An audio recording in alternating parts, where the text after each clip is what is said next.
Muito bem, meus amores, estamos de volta aqui. Ô, Reginaldo, tá meio atrasado aqui esse áudio aqui. Será que não tem como você dar um Leonardo? Você que sempre resolve esses problemas. Tá meio sanduíche aqui, ó. O retorno da bagaça. Se você pudesse, só o Reginaldo resolve, Delar. Não adianta olhar com a carinha. Reginaldo é o cara que resolve. Reginaldo vai lá e resolve. Cadê? É que tá meio sanduíche aqui. Mas tudo bem. Mas tudo bem, ele vai resolver. Tá? Sanduíche tá no 1 aqui, tá tudo bonitinho. Não sei o que é, mas são mistérios que acontecem. Covid, né, gente? Covid é um inferno. Deixa eu falar uma coisa. O Paim... eu errei quando eu passo fome. Você errou, Passo Fundo, você já recebeu. Já recebi.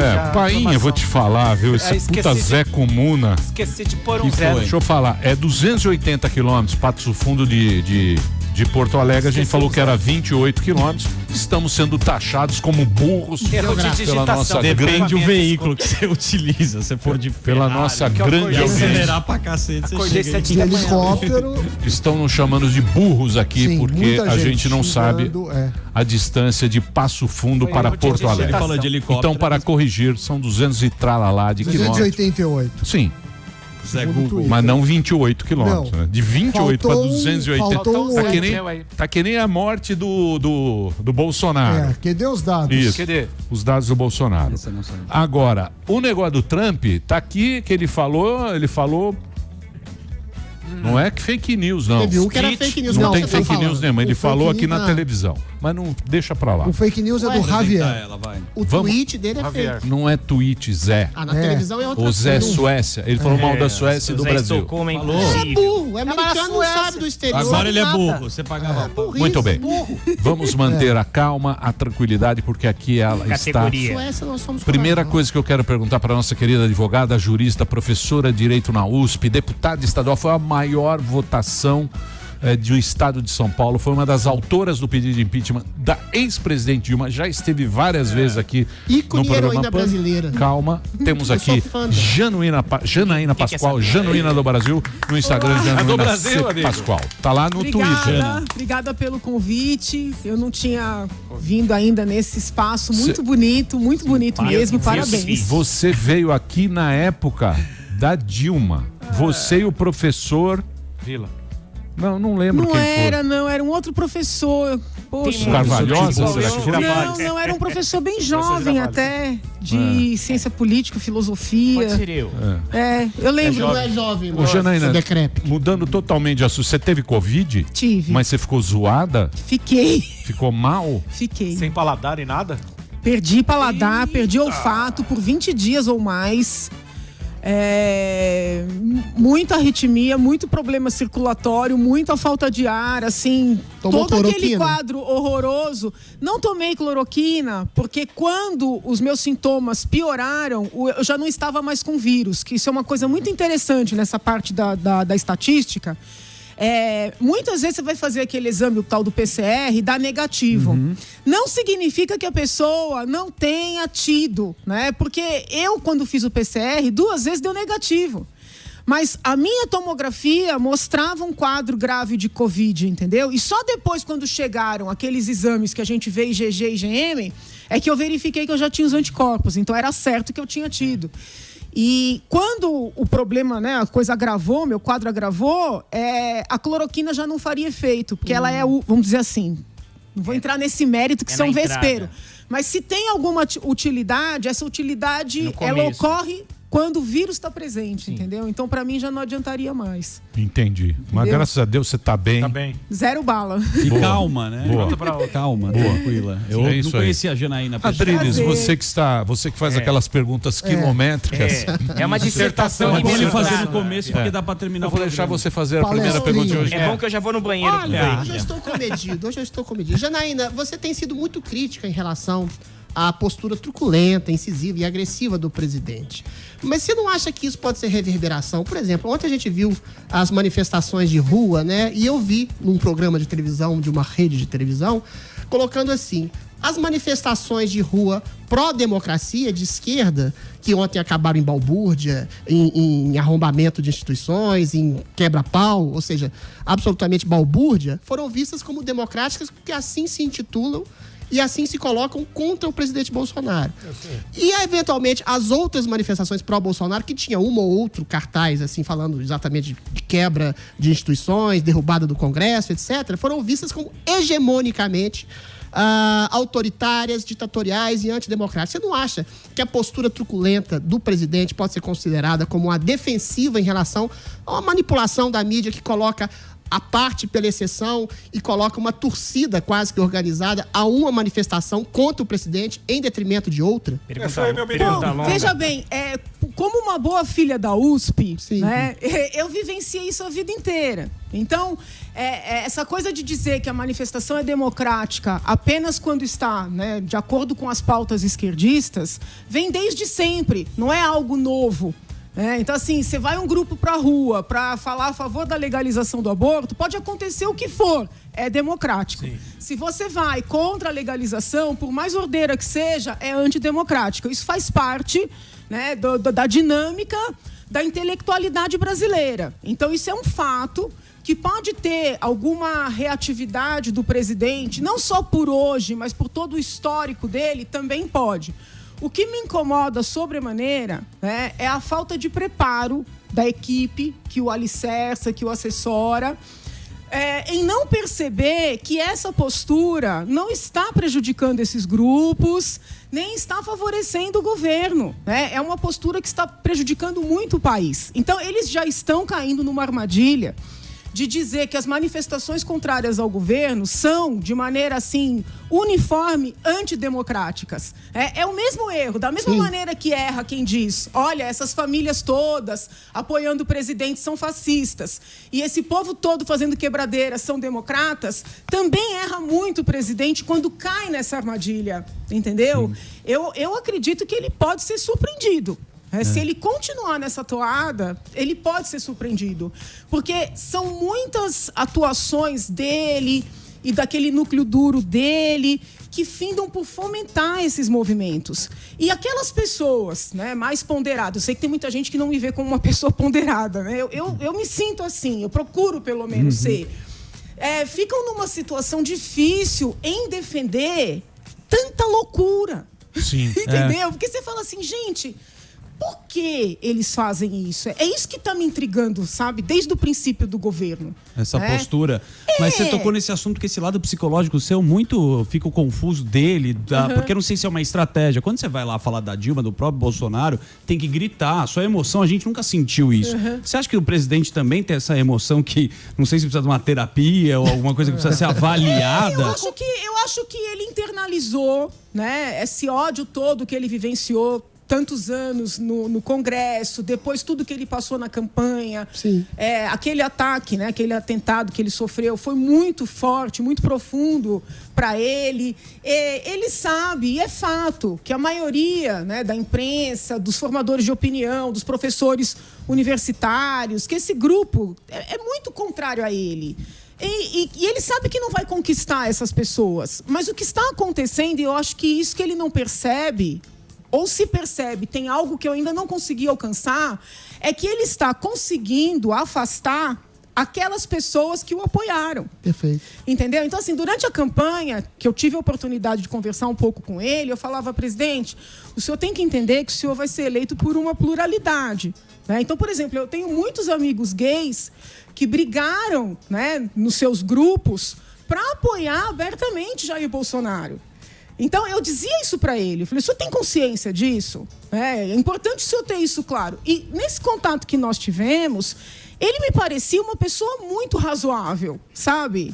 E diferentemente dessa pessoa que eu acompanhei durante a campanha, cada dia que passa é uma surpresa, é uma polêmica, né? É uma confusão que, sob o ponto de vista racional, nós não conseguimos explicar. Eu cheguei a levantar na Assembleia a hipótese, eu sei que pode parecer loucura, mas de eles quererem ser retirados do poder, deles quererem cair, né, num íntimo aí, de uma coisa... para também construírem o discurso do golpe, né? E aí, em 22, nós termos, sei lá, alguém pelo PT, né, com o discurso do golpe, e Eduardo Bolsonaro pela direita, um novo líder de direita, com o discurso do pai golpeado. Porque, assim, quando a gente vê muita... Desculpa, eu vou usar um termo agressivo, mas muita burrice... Você começa a investigar qual é a inteligência que tem por trás. Muito bom.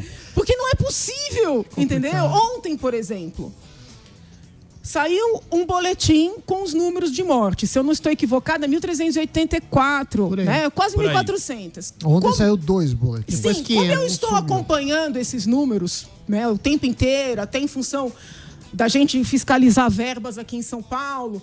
Eu achei o número muito elevado para um domingo, né? Vocês podem perceber que geralmente o número é alto na terça-feira. É que a turma não foi pescar esse final de tempo, não estava bom. Aí eu falei, nossa, meu Deus do céu, quase 1.400 num domingo, o que vai ser terça? Né? Eu fiquei muito chateada quando eu vi aquele número. Daí quando foi, sei lá, 10, 11 horas da noite, veio outro boletim com 500 e poucas mortes. Se a gente vai levantar os números dos domingos anteriores... Esse segundo boletim, ele é mais coerente, tá? Com o histórico. Custava, na hora de lançar um segundo boletim, fazer uma notinha explicativa. Olha, houve um equívoco por causa disso ou daquilo, ou decidimos... Nada. Lançaram uma bomba. Aí, todo intérprete fica livre... para imaginar qualquer coisa. Exato. Não, na verdade eram 1.400, eles já estão escondendo. Ou 1.400 eram as mortes registradas, conforme o critério que vinha sendo seguido. Agora eles criaram outro critério, apenas as mortes nas 24 horas efetivamente. Foi possível todo tipo de teoria da conspiração. Aí eu pergunto, meu Deus do céu, o que eles querem com isso? Sabe, o que eles querem? Porque uma simples nota explicativa do lado do segundo boletim seria suficiente para enterrar essa confusão toda. Então, assim, não é possível que seja... É muito amadorismo para ser verdade, entendeu? É fraco. É despreparado. É fraco. Agora, Janaína, uma coisa que eu lembro muito do seu protagonismo no processo de impeachment da Dilma e... Em algum momento você também chegou a cogitar o impeachment do Bolsonaro. Como que funciona? Você vê motivos para o impeachment? Ou via e não vê mais? Eu fiquei muito agoniada, né? Eu tive uma explosão ali na Assembleia da maneira como ele estava lidando com a pandemia. Agora eu entendo ainda. Como uma forma muito irresponsável, né? Muitas vezes desrespeitosa. E negando fatos. Uma autoridade, ela pode divergir, ela pode questionar, mas ela não pode negar fatos. A doença existe, a doença é grave, a doença está matando. Ele quis minimizar. No mundo inteiro. Ele quis minimizar o negócio. Então, assim, aquilo me incomodou muito. E quando eu falei, sai logo daí, já que você não tem condições, e deixa o Mourão administrar. Você chamou Mourão. Entendeu? Não foi bem uma fala pró-impeachment. Foi uma fala quase que pedindo, olha, já que você vai causar uma confusão por dia, reconhece que você não está afim de ficar aí, porque não dá mais, entendeu? A população precisa de um pouco de estabilidade, sabe? É muita confusão. Manda um projeto para o Congresso, eles fazem o projeto dando o orçamento para o Congresso. Aí vão para a imprensa dizer que o Congresso quer tomar o orçamento do Executivo. Como as pessoas não vão no detalhe, as pessoas falam, não, olha, ele está sendo golpeado. Só que eu gosto de olhar os documentos. Aí eu vou lá, levanto o histórico do projeto e vejo que o projeto é do governo. Então, assim, são sempre mensagens dúbias, né? Então, mas o Janaína... com esse sentido. Por enquanto, sob o ponto de vista técnico-jurídico, eu ainda não vejo elementos suficientes para alicerçar um pedido de impeachment. Tanto é que tem um monte de jurista aí falando, mas nenhum se submete a escrever e assinar. Então, né? Mas, se esse movimento, com relação aos números, dos black bloc aí, da turma aí? Não. Da pandemia. Por exemplo, essa coisa... Qual movimento? Não, tem agora dos corintianos. Não, esse movimento... Não, o movimento de Essa tendência de que números, a gente está sentindo... Dos Covid? De sumir com os números. Não, mas não vai sumir. Ô, Janaína, mas não tem uma tendenciosidade do STF. Por exemplo, quando o Celso de Mello compara o presidente a Adolf Hitler. Pera. Deixa eu quando você cria um vídeo que não tem quase rigorosamente nada a ver com o processo de inquérito de uma futura eventual ingerência na Polícia Federal. Você não acha que há uma tendenciosidade, há uma forçação de barra do próprio Supremo em atribuir características ditatoriais ao presidente para forçar um pedido superficial e artificial de impeachment? Vamos esquecer impeachment. Tá. Ninguém tem saco para impeachment. Sim. Muito impeachment. Demora. Deixa eu perguntar, mas você não acha que aí também, o Supremo também, o careca lá, dando a... É isso aí. Então, você viu no Rio de Janeiro hoje? No Rio de diferentes. Janeiro hoje ele fez o quê? O prefeito, o Crivella, falou, não vou ouvir mais o Witzel. Por quê? Porque entrou o Supremo no meio, o cara votando sozinho. Então são vários presidentes que a gente tem. Suprema ditadura federal. Então, mas aí o povo, o que o povo está fazendo? Está fazendo o que ele acha que tem que fazer. Porque ele fala, eu não acredito mais no Bolsonaro que meteu o louco, tá morrendo de gente. O Dória também...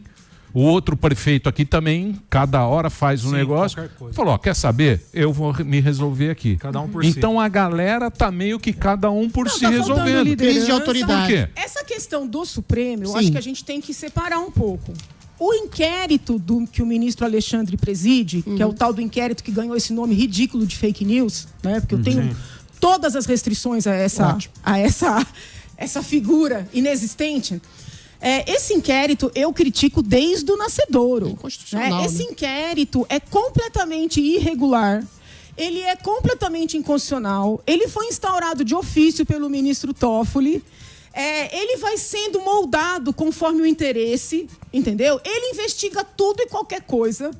Ninguém tem acesso à íntegra desse inquérito, nem a Procuradoria-Geral da República, que inclusive já pediu o arquivamento e foi ignorada nesse pleito, nem os advogados dos investigados. Vejam, eu posso gostar dos investigados, posso não gostar, posso concordar com o que eles dizem, postam ou não. Mas o advogado constituído por uma pessoa que está sendo investigada num procedimento, sobretudo criminal, que é o caso, tem que ter acesso à íntegra dos autos.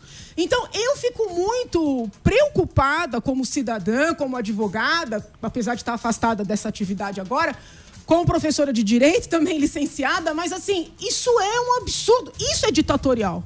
Né? Pois mas vindo do judiciário, isso não é mais grave? E assim, o que me assustou perseguição do judiciário. O que me assustou mais foi quando começaram, né, as notinhas de que essas tais provas que vêm sendo, né, feitas à revelia de qualquer olhar, né, na penumbra, seriam levadas para o TSE para eventualmente caçar a chapa.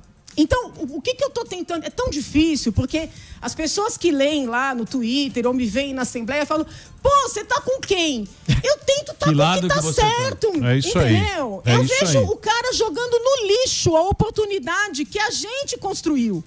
Porque muita gente lutou para ele chegar lá. É isso aí, tem que cobrar. Ele tá jogando no lixo. Claro. Agora, não é por isso que eu vou corroborar com um inquérito absolutamente inquisitorial e ilegal, porque a gente não sabe amanhã o que eles vão querer fazer. Exato. Com um inquérito com esse poder desse, também. entendeu? Eu vou fazer um break, se vocês me permitirem. Claro. É complicada, a situação é complicada. E tá todo mundo nessa. Tá perdidaça. Todo mundo perdidaça. Menos nós. Sim. Por que Janaína não é nossa vice-presidente? Por que você não aceitou, Janaína? Você ia colocar paz no ela foi a primeira a pular do cavalo. Foi. Não, mas ela tava olhando assim, a primeira. Esse cavalo vai dar coice aqui, ó. O cavalo veio em Ela foi a primeira a pular do cavalo. Monta no cavalo, Janaína. A gente precisa de uma cavaleira do Amazonas. Eu vou fazer um break. Um break rapidinho, já a gente volta com a Janaína Pascoal aqui na programação da Jovem Pan. Isso, continua com aquele atrasinho, meio sanduíche. Estamos de volta aqui na programação da Jovem Pan, hoje presença ilustre e encantadora, Janaína Pascoal está aqui com a gente. Sublime. Ela foi a deputada mais votada do estado de São Paulo. Ela é do PSL e a gente tá falando aqui do Bolsonaro, das tretas, né? da turma, da turma muito confusa que está lá, e nós aqui estamos mais confusos ainda com toda essa situação. Por quê? 2022 está logo ali. Tá logo ali. E agora nós temos o quê? Nós temos a turma do bolso. O Bolsonaro tem vários tipos de pessoas. Tem os bolsonarista, que são aqueles lá, os caminhoneiros e tal, as camisa negra que vão lá, fazem buzina fora e tal. E tem a turma também, que diria que é uns caras assim meio prudência, sofisticação, que também foi pro lado do Bolsonaro. Porque o Barba roubou. A turma do PT roubou. Agora que eu entendi quem é o Barba. O Barba. O Barba. Companheiro. Por isso que eu falo pra vocês da imprensa. Mesmo se a imprensa, se o cara é canhoteiro... A maioria. Não, eu sei, mas isso aí não me convence, cara. Ué. Isso aí não me convence, porque é o seguinte, então beleza. Então beleza. Na época do Jornal Nacional, o William havia uma coisa assim, há uma coisa. Demorou muito. Eles não deturparam a realidade que eles falaram. Só no final. Peraí, calma. Mas não era esse assunto. O que eu queria dizer pra você é o seguinte: teve uma turma que foi pra Bolsonaro meio que vai votar no 17, você vai lá, essa mão puxa. Vai no 17, essa mão puxa. Fui eu. Mas o cara falou, beleza, vamos lá, vamos mudar o país, vamos pensar fora da caixa, vamos escolher um cara diferente e tal. Agora tem o Moro. O Moro já candidatíssimo. Você viu? Você leu? Absolutamente candidatíssimo. Agora tem o Moro. Calma aí, leu o quê? O que tem do Moro? Não. Fez a leitura. Você não leu no Globo? Então leia. Agora eu Então, o que a gente tem? A gente já tem uma turma ali projetando Morinho, os radicais próxima eleição. Centro. Eu acho que o Bolsonaro, para esses caras, já é carta fora do baralho. Tchau, pessoal. Tem que Sabe, Silvio? Tchau, pessoal. Vai pra lá. Mas tem que combinar com o eleitorado. Calma, é isso que eu quero saber. Mas o único culpado disso, desculpa, é ele próprio. Bolsonaro. Sim, porque não é, veja bem, a gente, pelo menos até onde se sabe, não tem nenhum escândalo, não tem nenhum desvio, você pode ter críticas várias, mas não tem nada. Mas é muita confusão, sabe? Que ele cria.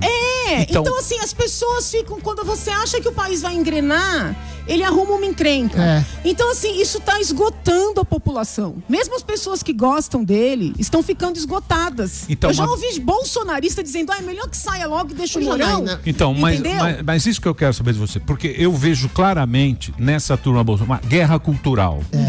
É muito mais guerra cultural do que qualquer outra coisa. Aquele negócio da esquerda, comunista, direita, Sim, mas assim, veja bem, você pode fazer a guerra cultural com consistência. Tá? Então, por exemplo, vamos falar do ministro da Educação, que até está sendo muito perseguido.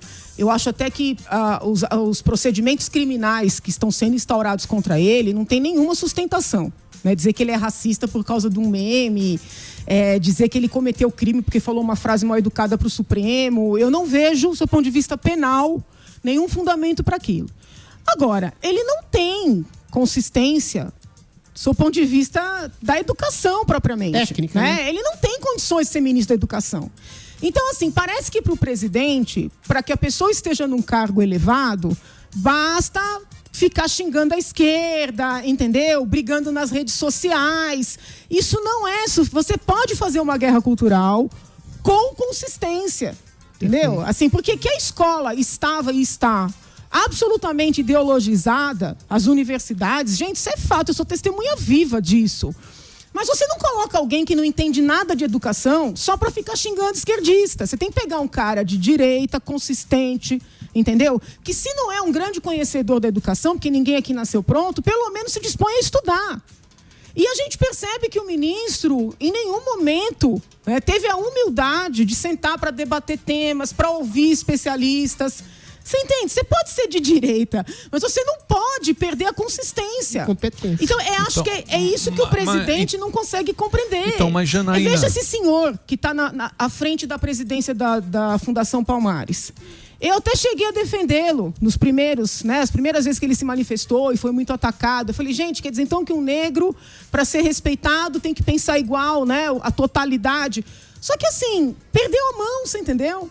Perdeu completamente a mão. E parece que todo mundo que entra nesse governo perde a mão. Então, assim, as pessoas estarem procurando uma alternativa, seja ela qual for, né, não é culpa das pessoas, é culpa do presidente. Sabe? Quando eu critico e o povo fica bravo comigo, é porque eu acho que ainda tem muito tempo de governo, que daria para ele fazer um esforço, em nome de tanta gente que confiou nele, sabe? De melhorar.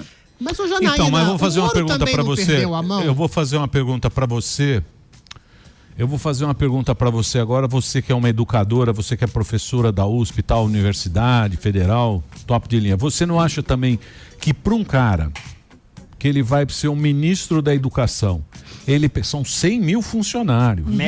O MEC tem 100 mil funcionários. Você não acha que é muito difícil também o cara mudar esse pensamento? Assim, em 2 meses? Não, isso é um processo. Agora, então, se você não alia... Mas as pessoas já querem que imediatamente tudo se resolva. Não é assim, gente. Você não acha que é muita ansiedade da turma? É muita cobrança. Só que eu acho o seguinte, a maneira como eles estão lidando é uma maneira muito emotiva, pouco racional. Sim. Então, eles estão se afundando, eu vejo dessa forma. E eu gostaria de poder defender, mas eu fico numa situação difícil, porque é muita irracionalidade. Será que não conseguiria, né, uma pessoa negra para presidir Palmares que consiga, né, revigorar o respeito ao que significou a princesa Isabel, né, tão atacada nos últimos tempos, tão desvalorizada nos últimos tempos, numa abordagem inclusive machista, né? E ao mesmo tempo entender a importância que Zumbi tem para determinados grupos. Você percebe a diferença? Sim. Entendeu? Né? Porque assim, eu já vi esquerdistas, né, falando horrores da princesa Isabel. Eu falei, gente, isso chega a ser desrespeitoso para com as mulheres, né? Essa mulher tem um papel histórico muito relevante.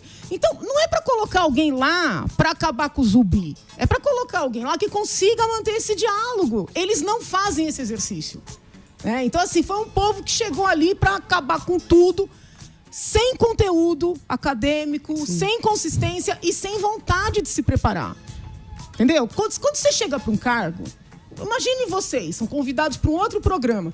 Você vai estudar o programa, você vai entender qual é o perfil de quem está assistindo aquele programa. Você vai se preparar, entendeu? Eu, quando fui eleita deputada estadual, minha área era toda do direito penal. O que eu fiz? Eu fui estudar os temas da Assembleia, estudar a normativa interna da Assembleia. Você vai ver... Você entendeu? Poxa, tem que ter um esforço. Não, os caras só acham que se governa dando pancada, escrevendo no Twitter, no Face, lacrando. Então, mas foi o jeito que o cara se elegeu também, né? Tem esse detalhe. Mas para além da pseudo-diplomacia, que é sempre uma hipocrisia institucional no Brasil. Não, da época, você tem que pegar a história. Sim. Na época, eu lembro muito bem, na época que ele veio aqui, até a Verinha estava lá. E aí Bolsonaro vai desidratar. O Frota e a turma. Todo mundo falou. Tava Eduardo Bolsonaro, até que ele veio com o revólver. Sim. Faz tempo isso. Faz tempo. Era um Bolsonaro mais simples. Agora não vem mais. Não, era da Dirce. Da Dirce. Aí ele veio aqui, eu falei, porra, bicho, e aí? Como é? Ele falou, não, estamos na internet, temos a internet. Eu falei, porra, mas não tem nem partido, não tinha nem partido. Então, quer dizer, o cara, ele ganhou com essa turma e ele acha que ele vai se manter com essa turma, porque no segundo turno, essa história vai pegar e ele tem que ficar só no segundo turno. É pensamento para 2022 também do Bolsonaro. Já tá no TikTok. O primeiro erro dele foi trair uma das primeiras promessas que ele fez. Inclusive falou para mim que ele não seria candidato à reeleição. Sim. Ele nem tomou posse e já começou a falar de 22. Mas todos ele foi o primeiro a startar esse processo. Startou antes de quaisquer dos seus antecessores. Aí começou Dória, começou Witzel, começou agora Moro. Então, assim, ele começou um processo maligno para ele próprio e para o país, entendeu? Não era hora de iniciar esse debate. Você está claramente decepcionado, né? Dá pra ver. Mas eu tô triste. Mas eu tô triste porque eu olho para um lado, eu não vejo vejo alternativa. Eu não me sinto representada por esses todos aí que estão fazendo esses movimentos para tirar o presidente. Eu não me sinto representada por eles. E eu tento, de todas as formas, ajudar o presidente, né, a recuperar o que ainda dá para recuperar. Sim. E eu não tô vendo por onde, porque é um povo muito doido. O presidente ser pitoresco, tudo bem, mas todo o ministério vai ser pitoresco? Entendeu? Não dá. Mas o Moro também não foi pitoresco. Oi? O pessoal da Prudência... Peraí, deixa eu falar agora. O pessoal da Prudência e Sofisticação também não é pitoresco. Por exemplo, um dos pilares do governo, que era o Sérgio Moro, saiu atirando. Eu achei que ele ia destruir o governo no dia seguinte, falando que tinha uma denúncia bomba. Ele não mostrou como juiz de direito que é, absolutamente nada. Ficou parecendo um cálculo político misturado com ressentimento de vaidade ferida. Eu tenho essa visão, não sei se você partilha. Mas o Moro é um bom nome. O Bolsonaro tem alguma razão. O Moro tem moral. Tem alguma razão em receber. Vai falar mal do Moro agora. Não, eu acho o Moro um herói nacional. Deixa eu te falar. É um herói nacional. Mas a denúncia dele, e a Janaína concorda comigo, é absolutamente vazia. É que essa pergunta você fez nos bastidores. E agora ele se coloca como candidato a presidente potencial. Fica parecendo que todo mundo que se aproxima do Bolsonaro é com um cálculo específico egoísta. Você acha que ele teve cálculo? Janaína Pascoal. Não, eu acho que ele saiu da carreira da magistratura para tornar algo mais amplo, né? Esse combate à corrupção. E ele se frustrou muito nessa seara, né? Como eu também me frustrei, né? Com a turma que a discussão do COAF, sabe? O juiz de garantias. Perfeito. Eu nem entro no mérito do pacote anticrime, porque juridicamente eu divergia de muitos pontos ali, tá? Mas o juiz de garantia, o presidente não vetar, poxa, isso atrasa tanto o processo, vocês não fazem ideia, sabe? É um negócio que favorece muito a impunidade. Moro saiu broxa. Então o que aconteceu? Ele foi, sabe, vendo que ele não ia conseguir fazer nada. De repente ele percebe um presidente que quer mandar em tudo, diferente do que disse para ele que seria. Poderia ter um pouco de jogo de cintura? Poderia, mas ele se assustou. Aí vem as mensagens da deputada Carla, que eu gosto dela, é minha amiga. Zamba. Mas ela tenta ajudar e ela cria confusão, entendeu? Então assim... Atrapalhou. É tipo o Zuzu.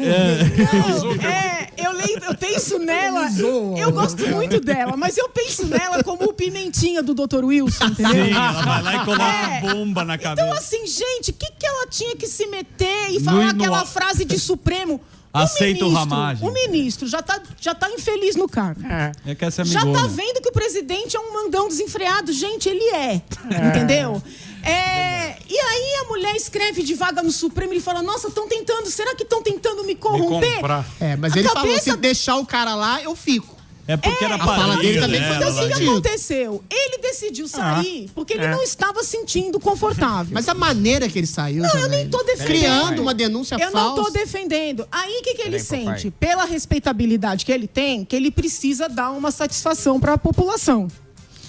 Ele não atribuiu crime nenhum ao presidente. Ele foi lá e narrou, sob a perspectiva dele, o que estava acontecendo.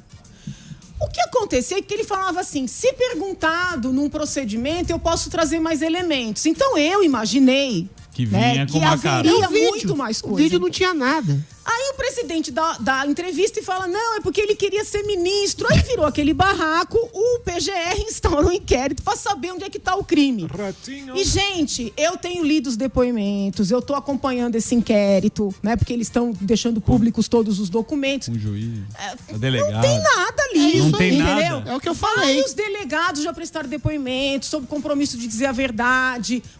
Procuradores participam da oitiva, que não é comum. Advogados do Moro, né, do ex-ministro Moro, também estão participando.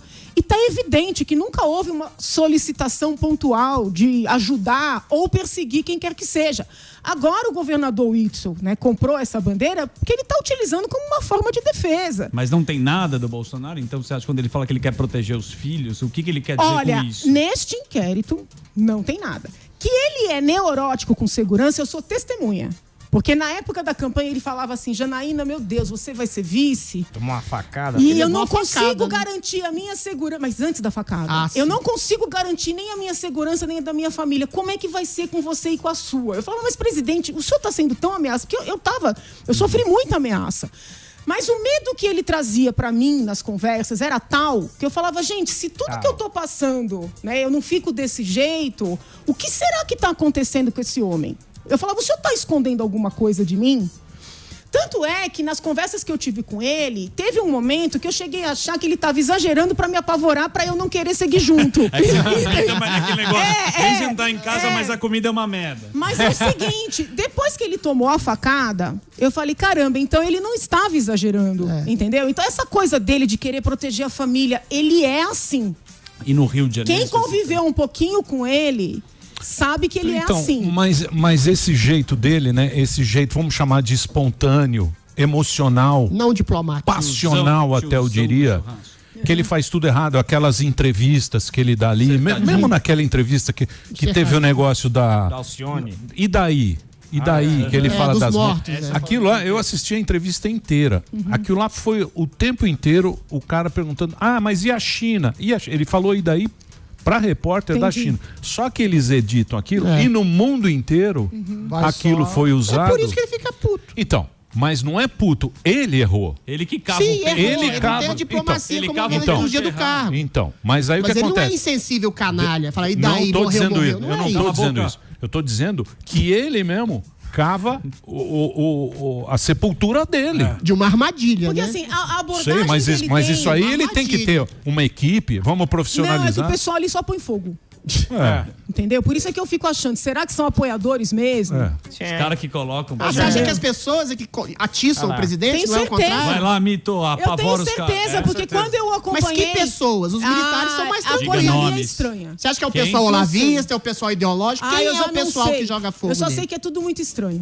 Entendeu? Mas outra, depois de uma busca e apreensão do Supremo, num inquérito ilegal e tudo... apoiadores ficarem ofendendo ministros, fazendo ritual na porta do Supremo, ele pedindo para não ir pra rua, os caras indo. Esse povo é apoiador de verdade? É estranho. Entendeu? É estranho. Mas o Supremo também não ajuda, né? Não ajuda, inclusive, ô Janaína, você falou tenho muitas críticas. Você falou da denúncia vazia do Moro. Mas agora tem a questão das fake news, que além da denúncia ser vazia, a principal depoente, que é do seu partido, Joyce Hasselman, foi pega em flagrante falando para produzir fake news, robôs, contas falsas. Ou seja, isso não anula todo o processo, parece uma coisa quase que leninista, né? Acuse-os do que você faz, xingue-os do que você é. Não é isso que causa tanto ódio dentro das hostes do governo? Uma coisa tão injusta assim? Eu não gosto dessa dinâmica, né? Dessa meninada que chegou na política, de fazer política ofendendo os outros, fazendo meme. Mas eu tenho sérias dúvidas sobre, assim, a natureza penal disso aí, entendeu? Então eu acho que criaram, que é crime e tal... E esses projetos estranhíssimos que começam a aparecer no Congresso, né, de parlamentares acima de qualquer suspeitas, aqueles mais bonitinhos, que querem criminalizar fake news, proibir fake news. Eu acho que isso aí vai ser utilizado contra quem incomodar. Quem incomodar, quem estiver no poder. É isso aí. Eu, como sou bem robesiana, entendeu? Vejo o Estado como Leviatã, eu não gosto de dar arma pra cercear a minha liberdade. Pode fazer meme com você do Iron Maiden. Faz e tudo bem. É isso aí. Agora, essa situação envolvendo a deputada, né, que é claro que tem que investigar, tem que apurar, ela é uma situação muito grave. Porque a deputada, ela foi o centro da CPI da fake news, né? E ela foi o centro da busca e apreensão realizada pelo Supremo. Então, se comprovar que a deputada acusou as outras pessoas, que aí não sei se fizeram ou não fizeram, mas de algo que ela estava fazendo no momento em que prestou o depoimento, né? As consequências jurídicas serão muito graves, né? Tirar a legitimidade do inquérito é uma delas. Porque, assim, uma coisa é a briga ali no Congresso, no plenário. Não, você faz fake news, você é isso, você é aquilo. Isso é meio da dinâmica da política. Eu ainda não gosto muito disso, não acostumei, mas é. É o jogo, né? Agora, quando você parte... você parte para prestar um depoimento formal, sob compromisso de dizer a verdade, né? Primeiro numa CPI, e depois, num inquérito judicial do Supremo Tribunal Federal, com a magnitude que esse inquérito ganhou, a situação fica grave. Mas o crime que você acusa... Aí já sai do teatro. Pode ser a cassação do mandato dela, ou Janaína? Olha, o Cunha perdeu o mandato porque mentiu numa sindicância no Congresso referente a ter ou não ter contas, não é? Então percebam, eu não estou entrando no mérito, claro. Tá? Se fez, se deixou de fazer, se os outros fizeram.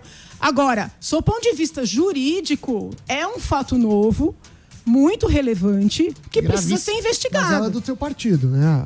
A Joyce, você não chegou a conversar com ela sobre esse tópico? Não conversei. E você ainda tem contato com o Bolsonaro? Não tenho. Não bloqueou no ar. Ela foi a primeira a pular do cavalo. Sim. Ela ia ser a vice do Bolsonaro. O Frota ligou pra ela, falou, demais. A Janaína foi uma das pessoas que me fizeram cogitar e votar no Bolsonaro já no primeiro turno. Eu vou fazer um break. Mas muita gente me fala depois isso. Depois a gente vai mostrar o WhatsApp do Bolsonaro. Muita gente tem me xingado. A alma doce do presidente. Vamos abrir seu WhatsApp aqui. Como é que está a nossa audiência? A nossa audiência está xingando, Delari? Não. Está xingando ou não? Eu tô acabou, Como é que está o Sami? Não, aqui o pessoal xinga, o Adrilles está sendo muito xingado. Mas sempre, já fez 7 perguntas. Mas a gente não pode dar razão. Não deixa o professor perguntar. Eu sou fã entusiástico. E daí, porra? Pode ser. Seu programa. Faz o Adrilles Show. Próximo bloco. Deixa o humorismo pra depois, meu. Professor Olavo, que pulou do cavalo. Donald Trump pulou do cavalo. Porra, Janaína, eu tô sendo perseguido pra cacete aqui, porra. Calma, depois eu vou falar isso aí. Olha que lindo. Professor Olavo de Carvalho. Porra, eu lavo o meu barato. Tô me ferrando aqui, porra. Esses generais positivistas desgraçados. Eu falava desde a década de 80 sobre a tomada do gramscismo. Falava isso e falava, não tem porra nenhuma e tinha. Abriram todo o mercado pros comunistas, agora estão falando, não, eu sou general. General de quê, porra? Fica caçando mico preto. Não tiveram uma guerra, porra. Minha pergunta. Eu vou fazer um break rapidinho. Mande sua pergunta. Janaína tá aqui com a gente.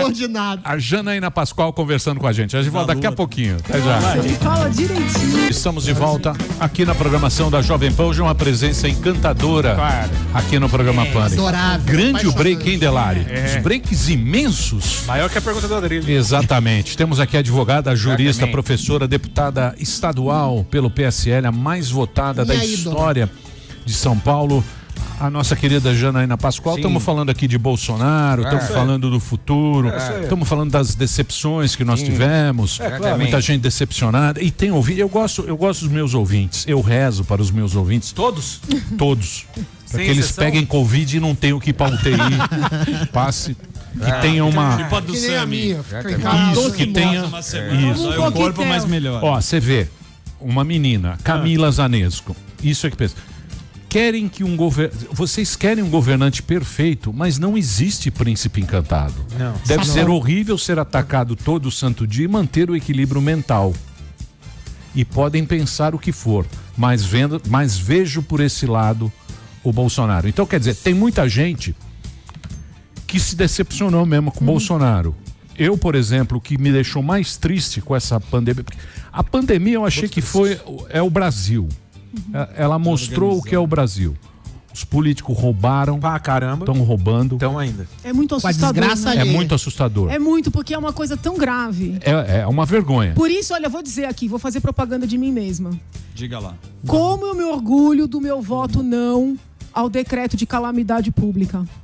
Porque eu apanhei, que todo mundo votou sim ao decreto, eu votei não. Disseram que eu estava contra o povo. Mas eu falei, não vou dar uma carta branca para gastarem sem prestar satisfação. E agora, quando eu começo a ver os absurdos, os abusos, os desvios, os peculatos, né? Eu falo, meu Deus, que voto correto que eu dei, entendeu? Porque, assim, dá nojo. Como é que alguém consegue desviar dinheiro numa situação dessa, sabendo que alguém sem um respirador vai morrer asfixiado? Porque é esse o ponto. Sim. Entendeu? A pessoa vai morrer asfixiada. Mas é o que a gente viu dos políticos. Porque a gente viu todo mundo pensando, vamos aproveitar a pandemia, que o político gosta de uma crise. Eu vou aproveitar a crise, vou me beneficiar com essa crise. Todo mundo pegou essa crise pensando na eleição. O Bolsonaro, o Dória, o Witzel, todo mundo. Todo mundo quer sair melhor do que entrou na crise. Exatamente. Com a desgraça da galera. Roubando protagonismo. Não, é muito duro. Com a desgraça da galera.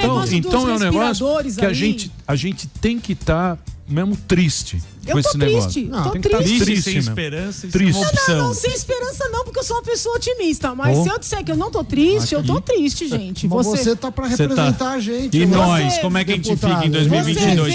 Você falou aqui, não tenho nenhuma opção pra 2022. Fazer um contrato pra compra de respirador de 500 milhões sem nenhuma formalidade... Como é isso? E a questão dos hospitais, Janaína? Né? E assim, e agora eu começo a receber denúncias de pessoas nas cidades pequenas, onde não tem respiradores, esperando na fila para serem transferidas. Então, assim, quando os meus colegas foram nos hospitais de campanha e mostraram aquele espaço enorme, aquele potencial enorme de aumentar... eu fico pensando, por que estão contratando mais leitos? Se tem todo aquele potencial já pago, né? Assim, a estrutura Você acha pronta. que é superfaturamento? Vamos ser claros. É lavagem de dinheiro? O que você acha assim? Porque a gente ficou achatando a curva. O que eu acho? E a gente vê o hospital é roubo. O que eu acho é roubo. E o neguinho morrendo de fome em favela. Eu fiquei muito chateada em ver a imprensa no lugar, né? De pegar as imagens que os colegas gravaram, de tentar bater aqueles vários leitos ali vazios com o que foi gasto, com o que está sendo contratado, como se ainda precisássemos de leitos, né? Eu gostaria de ter visto a imprensa fazendo isso, mas não. Anti-esquerdista da mídia. O que eu vi foi o pessoal xingando os colegas, dizendo que era um bando de terraplanista, que era um bando de interesseiros, querendo lacrar. Tá vendo, Emília? É o viés da imprensa. Então, assim... eu não tenho como afirmar, olha, teve isso, não teve aquilo. O que eu posso dizer é o seguinte, a compra dos respiradores foi uma compra diferente, não tem um contrato formal, não tem uma garantia formal e, estranhamente, não houve uma chamada de propostas pública, pelo menos eu tive acesso aos documentos depois de muito insistir por meio de ofícios, não teve uma publicação de chamada de propostas. Enviaram e-mails aleatórios para algumas empresas que, se você jogar o nome, sei lá, respiradores no Google, essas empresas não aparecem no primeiro momento. Aquelas empresas que aparecem não foram consultadas. Só depois que a gente começou a cobrar os documentos é que houve algumas consultas a outras empresas, ou seja, quando a desgraça já estava feita. E o que é mais estranho? Aparece, sem nenhum documento formal, uma pessoa como representante da empresa que fez a venda. E essa pessoa... Que é a mesma do Rio, né? É a mesma. Não, esse do Rio, são os hospitais. É o IABAS. Eu tô falando da compra dos respiradores. Apareceu um cidadão grego que foi tesoureiro de um partido X, entendeu? E esse cidadão, é só você jogar o nome dele no Google e ele está envolvido num monte de investigações. Teve busca e apreensão, ele tem uma empresa de informática, não tem nada a ver com saúde. Aí eu fico pensando, no estado mais rico, mais estruturado da federação, fazem uma compra de 500 milhões de reais de equipamentos de maior necessidade, que são os respiradores, com essa precariedade, com esse amadorismo, né, com uma empresa representada por um cidadão que não apresenta um documento da empresa, ele não é procurador, não tem procuração, ele não é diretor.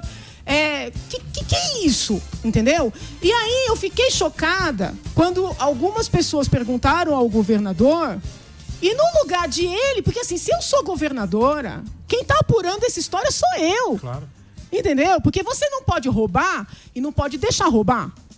Entendeu? Porque assim, a pessoa ser honesta, que nem no caso do Rio, ao que parece, o primeiro casal foi alcançado, né? Porque houve ali depósitos e tal. Na análise que eu fiz da documentação, eu não encontrei isso chegando garantias. Até... Mas não basta você não roubar, você não pode deixar roubar. Permitir, né? Então, assim, como é que a resposta é? Não, aqui é tudo transparente, as investigações estão sendo feitas. Não, é o seguinte, eu quero apurar. Eu quero chamar aqueles funcionários para explicar que diabo é isso aí. Que vocês fazem um negócio de 500 milhões com um intermediário que basta jogar o nome do cidadão no Google para ver que ele está enrolado. Então, assim, isso me incomoda, entendeu? Isso vai no colo de quem, Janaína? Oi? Isso vai no colo de quem? Quem segura esse Nós, pô. Não, pô. Juridicamente. Por exemplo, vamos ser claros, você está responsabilidade do governador Dória, é isso? É para ser o Supremo. Eu entendo que teve coisa errada ali. E eu não estou vendo... Uma apuração. Eu Quem não vai ser estou cobrado? vendo... vamos dizer assim, vontade do governador em apurar responsabilidades. Tá? Pode ser que aquele funcionário que está na ponta tenha agido de boa fé, mas alguém ali fez coisa errada. E assim, não, o MP está olhando, a controladoria está olhando. Peraí. E a imprensa não cobra. Fazem uma coisa errada na minha casa e eu não vou apurar? Sim. Agora, Janaína, tem Como uma... a imprensa eu tenho não um cobra? ponto. Não estamos cobrando, ponto. Não, Ponto, todo mundo ponto. cobra. Eu tenho um ponto. Qual é? Qual que é o grande problema? Tudo que foi feito é para achatar a curva, para não ter gente morrendo sem vaga na UTI. Muito bem. O governo vai lá todo dia, o governo de São Paulo, e fala, a ocupação está tanto. Mas a gente não sabe, ninguém sabe quantos leitos, o Ministério da Saúde não informa, o governo de São Paulo não sabe quantos leitos temos em São Paulo, públicos e privados. Quantos estão para outras, ocupados com Covid e com outras enfermidades, porque as pessoas têm isso. Quantos a gente aumentou? Porque isso é a porta de entrada para começar a comprar respirador sem necessidade. Superfaturar, porque você não sabe. há indícios, pelo menos pelas contas que eu fiz, que eu não consigo garantir, porque eu não tenho os dados, que a gente nem chegou perto da lotação aqui em São Paulo do sistema de saúde. Só que essa falta de transparência aí, a gente pode falar do município, do estado e agora do governo federal, só ajuda essa calamidade pública para ficar fazendo compra fora Pra roubar. Dos padrões. Eles gostam de roubar. É igual o estádio da Copa. Vai virar Eles gostam de roubar. Tudo eles roubam, Vejam bem, eles roubam, presta atenção, tudo. não tô atribuindo É tudo crime roubado. a ninguém. Tô falando situações fáticas. Sim. Me chamou muito a atenção. Porque, por exemplo, os contratos com os hospitais de campanha foram assinados pelo secretário da Saúde, que é o certo. Você tem uma pasta, quem assina é o titular da pasta. Esse contrato, que nem foi um contrato, essa coisa, né, envolvendo a compra dos respiradores, não foi assinada pelo secretário, foi assinada por um funcionário de uma tal coordenadoria. Por quê? 500 milhões, eu não estou falando de 5 Meio mil. bi. A negociação envolvendo os aventais, que eu não sei se vocês viram, que depois esses mesmos colegas foram na sede, não tinha sede, né? Aí cancelaram o contrato. Também não foi assinada pelo secretário.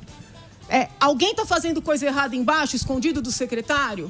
Ou já é uma maneira estratégica de quando tem coisa errada não subir? Não chega lá. Então, assim, desculpa, gente, eu não vou ficar calada diante de coisa estranha. Boa. Entendeu? Não importa se é o prefeito, se é o governador, se é o presidente, se é alguém do meu partido, se é alguém do PT, se é alguém... Não importa. Entendeu? Se eu acho estranho, eu falo, né?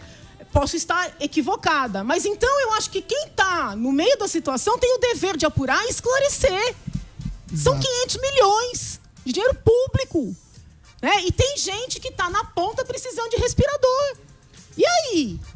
Né? Por que quiserem investir nesses hospitais de campanha que estão lá vazios, como os colegas mostraram, ou parcialmente vazios? Sim. E não abriram leito de UTI no hospital da Unicamp, no HC da Unicamp, que está atendendo como referência várias cidades ali da região. E tem gente esperando em cidade pequena para transferir para a Unicamp, e a Unicamp está com 100%, porque tem 26 leitos. Pô, como é que pode um hospital de referência ter 26 leitos de UTI? Então, mas aí que tá. Tudo, né? Então, mas aí que tá o X da questão. A questão sine qua non. A questão sine qua non, Exatamente. professor. A gente não sabe. Ou os caras são muito burro, incompetente pra são muito cacete, canalhas. ou são muito canalha. Acho que as duas coisas, né? Não se excluem.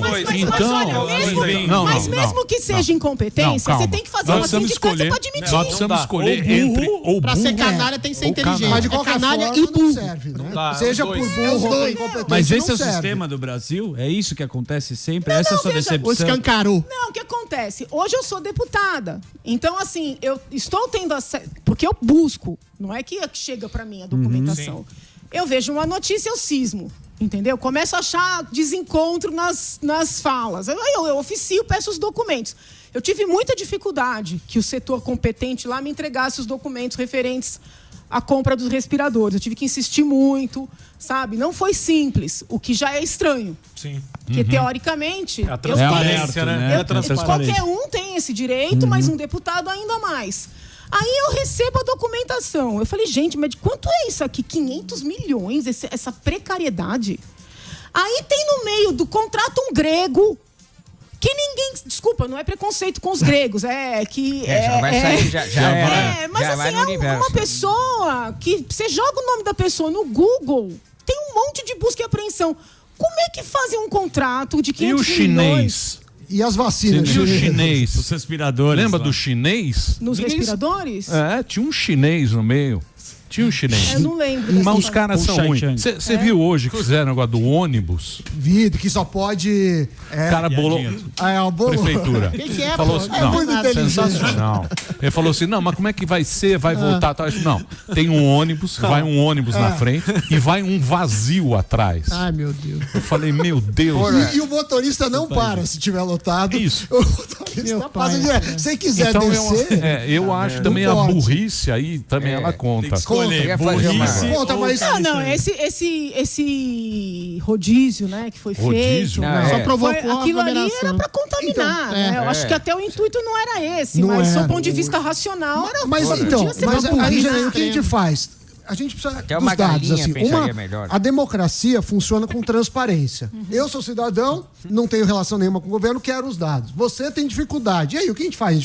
Eu falo todo dia aqui, eu reclamo, não adianta nada, mas eu falo, eu reclamo. Mas o que a gente faz? Todo mundo tem que entrar com uma petição por lei de transparência. Fica gritando igual você, Janaína. Fica bravo, xinga, faz que nem uma... Não, sério, gente, é duro. Eu me sinto muito isolada. Porque quer um abraço? Como eu quero? Hoje não pode. Abraço do Covid. Como a política funciona muito com grupos, então as pessoas querem saber com quem você está. Isso. Entendeu? E aí uma hora eu vejo uma coisa certa ali, elogio. Uma hora eu vejo uma coisa errada ali, eu critico. Aí o povo dá tilt, entendeu? Você vai cansar. E aí, o que acontece? Eu fico numa situação difícil, porque as pessoas falam, mas qual que é a sua? Não, a minha é essa. Você fica isolada no recreio. Entendeu? É analisar o projeto, é votar conforme o que eu acho que é certo. Mas a dinâmica da política, e aí eu tô na dúvida se é no Brasil ou se é da política, ela é muito essa. Ou você tá comigo ou você tá contra mim. Sim, mas é assim. Mas a gente quer saber com quem você tá. Entendeu? E radicaliza essas coisas. Emílio, posso fazer uma pergunta? Pode, claro. A senhorita comentou sobre a minha declaração, né, Janaína? Porque puta que pariu, eu tô me ferrando. Olha a boca, tô me ferrando, só vou falar mais um processos, palavrão. Né? Então, eu queria só saber a sua opinião. E outra coisa, mandar um recado pro governo, esse governo covarde, e enfia a condenação... Não. Oi. Mas, professor, eu avisei o senhor. Eu avisei antes. Você avisou, professor? Avisei, o senhor não me ouviu, entendeu? O senhor deu guarida pra um monte de gente que não leu seus livros e sai por aí dizendo que é seu seguidor. Eu li. Falando que o senhor falou, que o senhor não falou. Isso é verdade. E nem escreveu. É verdade. Entendeu? A culpa é sua. Você acha que a culpa é minha? E outra, vou mais. O senhor escreveu lá o imbecil coletivo denunciando, né, os petistas que seguiam cegamente Lula e assim por diante. Mas o senhor inflou aí o imbecil coletivo do Bolsonaro e do senhor próprio. Que é isso, pô? Então agora, o senhor tá... Eu fico com pena, entendeu? Porque eu reconheço a importância da sua obra, a importância do senhor... Mas o senhor cavou a própria cova. Claro que não, Janaína. Eu quero ver alguém me refutar no imbecil coletivo, no mínimo, e eu ganhei o debate com o Alexander Dugin, que ninguém sabe, pô. Olha lá, ninguém sabe. Da Rússia. Ô, Janaína... Olha, eu queria agradecer. Mas pode falar mais? Zé Pergunta. Zé Pergunta. Zé Palestra. Rapidinho. Você faz um chat com ela.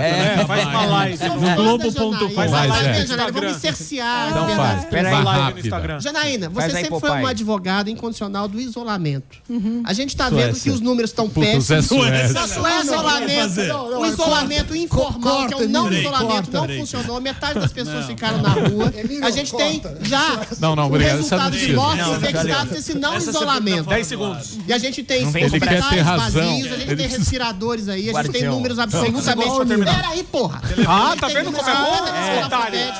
Como é que você acha que o isolamento foi feito de maneira equivocada e você ainda defende o isolamento como medida protetiva? Eu não acho que sendo que as pessoas estão passando fome nas favelas. Eu não acho que foi feito de maneira equivocada. Eu acho que ele era necessário nesse primeiro momento. Sim, claro. Mas a finalidade do isolamento, primeira, é preparar o sistema de saúde, né? Sim.